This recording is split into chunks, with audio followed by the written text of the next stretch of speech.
အေး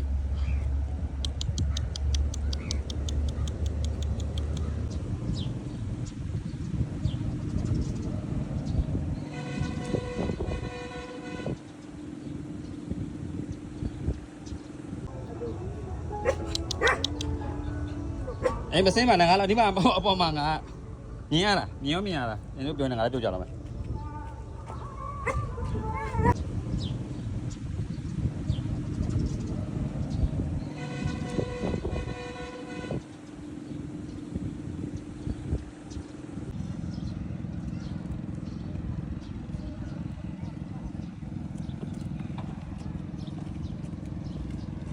ဒီနေနဲ့ဘယ်လိုနေကြမလဲ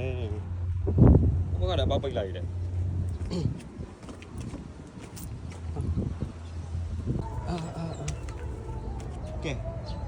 ကဲအောက်မှာလေရေတွေကအပြည့်မတက်လေတော့ရေကဥမတက်ကောင်းလို့မစင်းလာငါကျွေးမယ်ဒီလာအပေါ်မှာငါအပေါ်မှာဒီလာလုံးလေးရေပြော့နေတယ်လာပြန်လာခဲ့ဒီမှာလာနည်းပြောနေငါပြောကြတယ်မယ်လာဟုတ်ပြီလာအေးပါအမလေး